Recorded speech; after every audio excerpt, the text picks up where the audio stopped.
Well, thanks for stopping by, AJ. Appreciate you coming by. What we're going to do is I'll take you through CyberHawk's end-to-end process. Okay. Everything from the collection of the data to the processing of it, and then the analytics that happen in iHawk. Okay. And what we're going to show today is a little bit about image capture, but it just demonstrates that we can capture not just imagery, but video, thermal, LiDAR, corona information as well. Okay. So we're kind of midway into this particular inspection. It's a two-person operation. A lot of times in distribution, we go with single-person operations as well. So for example, in California right now, there are 50 crews out there that are single-person operations out in the field capturing information right now. And these crews, are they your crews or are these PG&E crews or utility crews? In this case, they happen to be our crews, but they can be the utilities crews. They could be other drone data service providers as well. And actually, we'll show that in iHawk as well. So it doesn't have to be just your people or the utilities people. Someone else can be doing that service for them. You can process the information. That's correct. And iHawk is an open solution that allows us to interface with other providers. Okay. So now we're starting the inspection here of this particular structure, and the first picture that's taken is the nadir from directly above. And that's actually important, and I'll show the importance of it when we get over to iHawk. But the crew goes through a shot sheet that's very structured. When they get their information from the enterprise asset management solution, they know, okay, I'm going to look at these structures and I have to inspect them. So they get their mission and they go about doing it in a very structured way, very efficient. So it's the same set of imagery taken each time, unless you can see that particular structure up there is in the tree. Right. And if they can't fly safely, then they won't be able to get that imagery. Okay. But in this case, you can see that they get one from above, from each angle, and capture what we refer to as a spherical. So I know you mentioned it earlier, so the drones themselves, these are your drones? We own the drones. So the camera configuration is set up fit for purpose depending on the application?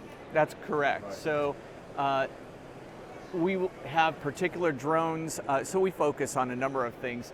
The planning, because it's one thing to have a two-person crew out there, it's quite another thing to have 50 people out there spread across a large territory. Pilots, making sure that they have the right certifications. Right. The payloads, as you indicated, about which cameras do we have, or which data capture devices do we have, and the permissions, because sometimes they might be in restricted airspace, they could be close to an airport, a military base, and they may need permission from the actual landowners in many cases. So you would do all of those pre-planning checks and stuff for the utility? Correct. That's one of our differentiators, is that we handle all the logistics and we know how to scale that for large operations. Right. Oh, interesting. Very good. Yeah. So now that we've captured that imagery, let's go ahead and take a look at it and see what it looks like inside iHawk. Right, yeah. So what we have here is a distribution network. So you can see that a number of structures have actually been identified already. Now I'll tell you a little bit about what this looks like. So as we scroll in, any asset that is a gold camera on a black background, that mission hasn't been flown yet. And it could be for a number of reasons. Could be they didn't have some of the permissions. Right. Could be that they didn't have the ability to capture it for any number of logistical reasons. But that is what that means. Right. The black camera on a gold background means we actually have data associated with that. And the timeline of that could be, like, is that what you're saying, it's just been done, or are you saying we've done it before so we have some information to look at? We have information to look at now. Okay. And then the the red camera on a white background means that concerns about that asset have been raised. Right. And then the ones that are the white camera on the red background are those concerns have been confirmed, usually by a supervisor. Okay. So what I'm going to do is come in as an inspector to begin with, and I'm going to take a look at one of these particular assets here. So if we scroll in a little bit, we'll be able to see an asset, and we'll look at it again, how it looks inside of iHawk in this case.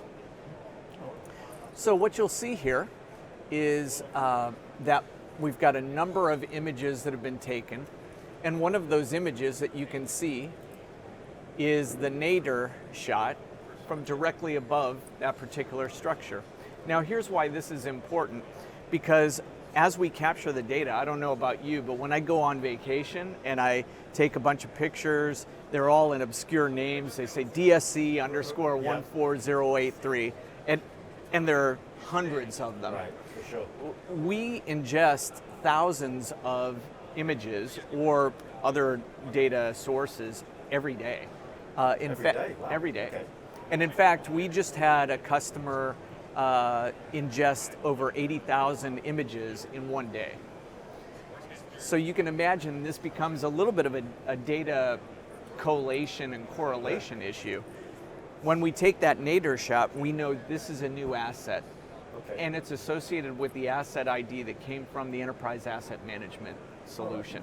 And that's how we associate it with the distribution network assets up and downstream as well. Are there, so that's impressive amount of image capture or image ingestion.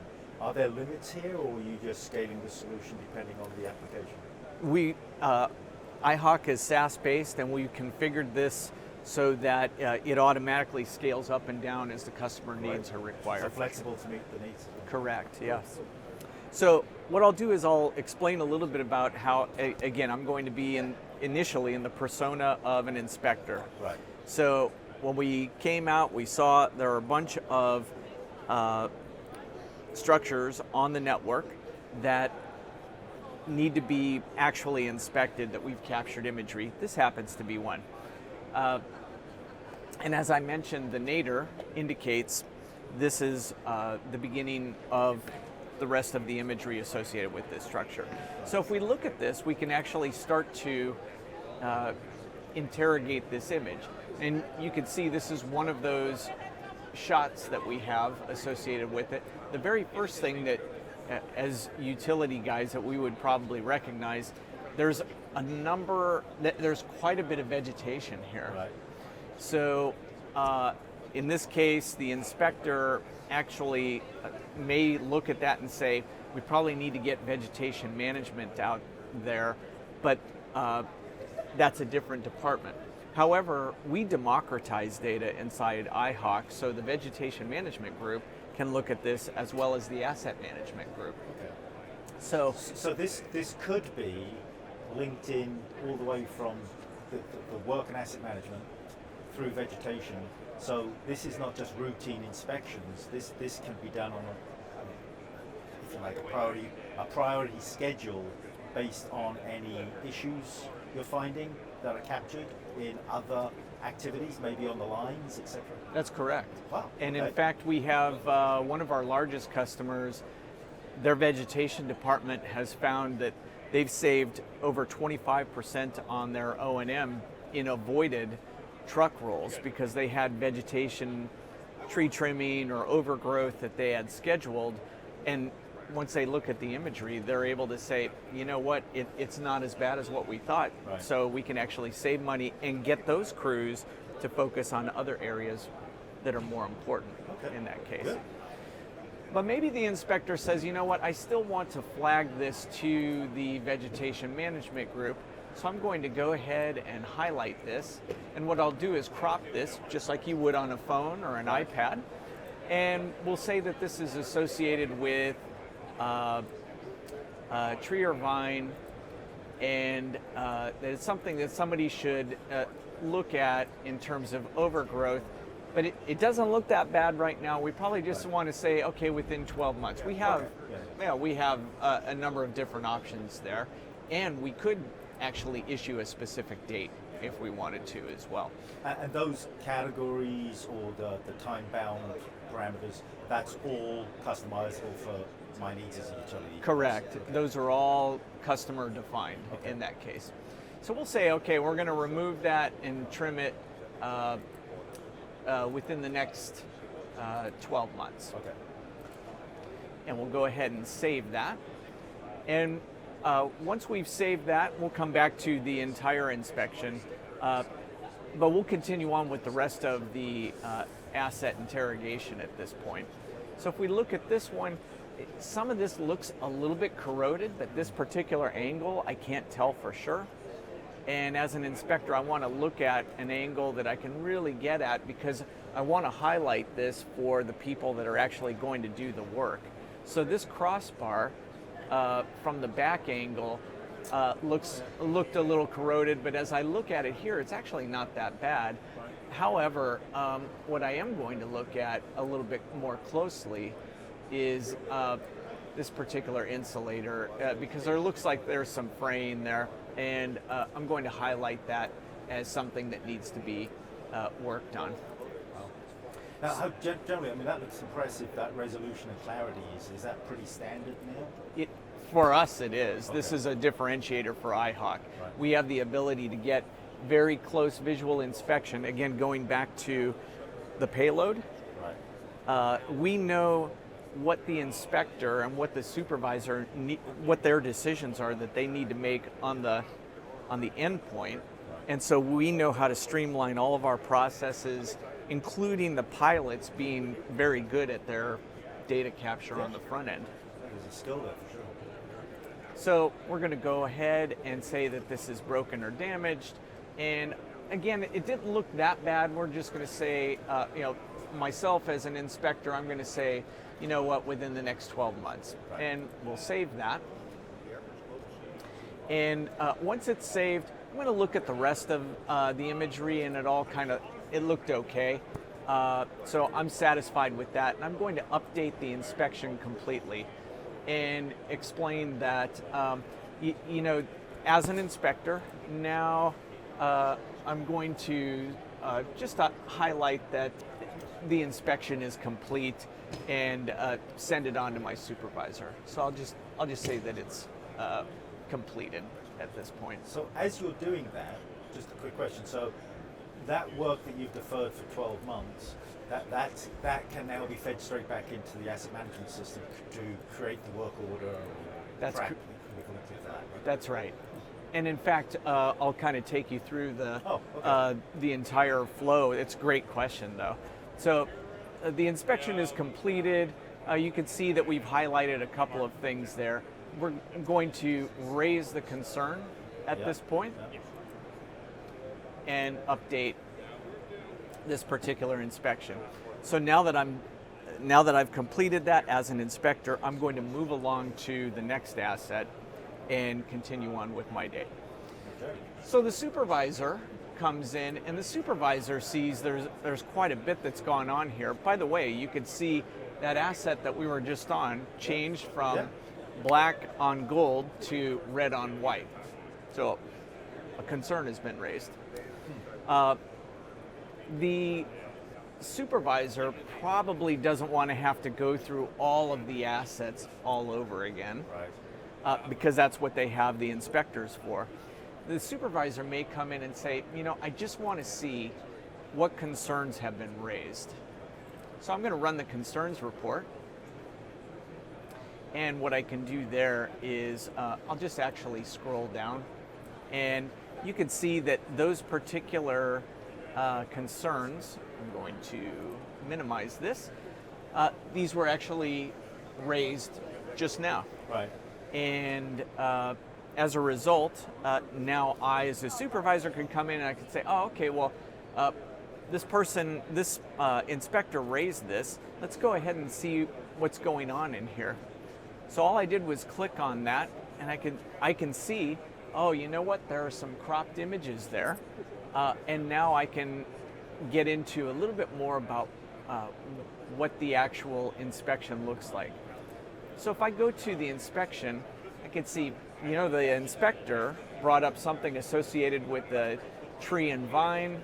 So if I click on that, it'll actually bring up the cropped image that I took earlier. So I don't have to go through and do my own cropping. I could see what they came up with. Right. That's right. And so I can look at that and say, yeah, that's probably a good assessment that they should trim it within the next 12 months.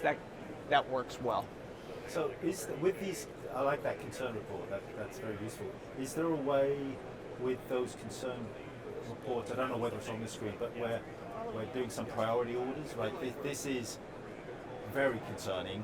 This is concern 12 months. Is it just that timing field that you use? That's right. You can filter it by importance, okay. Or by criticality, or even by the date associated with the work Okay. orders as well.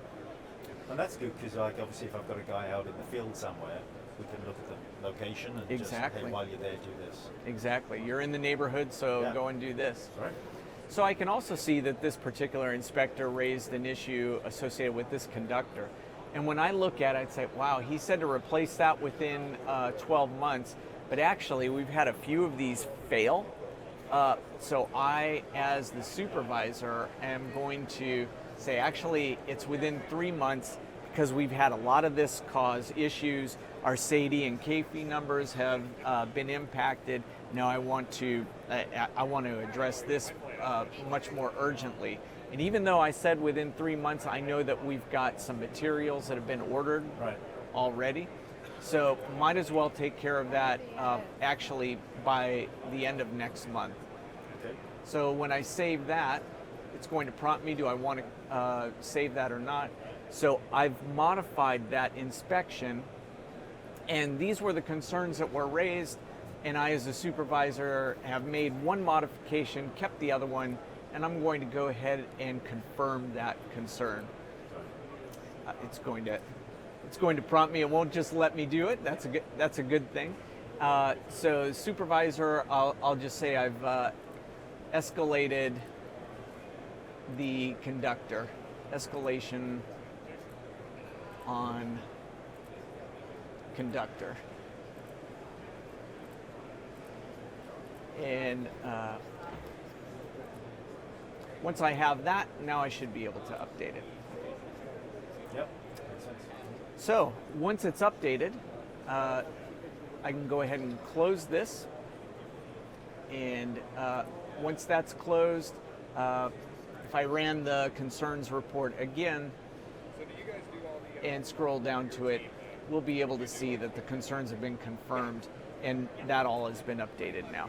Now, a couple of things that... So there's a workflow behind there to make sure that you've confirmed it, so now we can go on to actually create the job. That's right. So here is what happens now.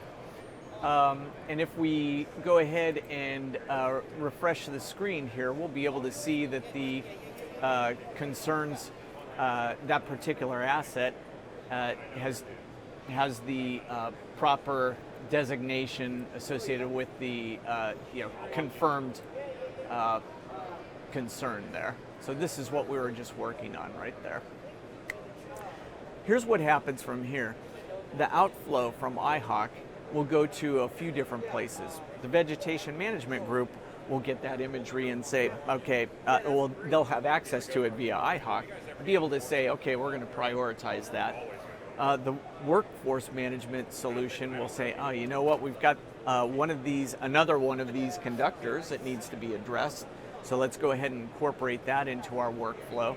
Right. And then the enterprise asset management system will obviously have the asset ID associated with it, so that closed loop goes through the entire process. Once that work has been done, the utility may want us to go back and inspect it again, Right. and that's that entire feedback loop, and then we're able to say, okay, we actually got the results that we're looking for, and you can see it much more clearly doing it from a UAS perspective rather than a ground-based inspection perspective. Right.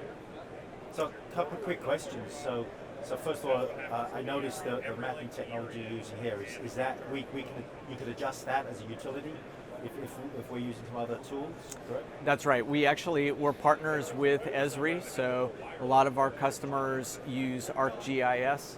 Okay. So GIS is flexible as well as the actual map underlay or overlay. Or whatever. That's correct. Right. And in fact, the GIS system, we have a way to. We've found that many GIS systems have data that isn't accurate. For sure, yeah. Typical, very typical. The asset ID associated with it may have a lat long that isn't exactly placed right where we anticipated it. Right. Within iHawk, we can actually go in, if I bring this asset up in particular again, and we could say, it was supposed to be here, but actually, you could see all the arrows pointing to a different spot. So what would have the lat long associated with it? The nadir. Right. And that's another use case for it. So we know what the lat long is associated with that, and we can actually modify that asset ID to be adjusted so that we've got the right lat long, and then that's another interface to the GIS system. So an ancillary benefit of iHawk is that we're able to capture the right lat long and validate that in the GIS system and push accurate data into the GIS. Last question, this looks good, so last question is, with your customers, what's the ROI like? Under a year typically?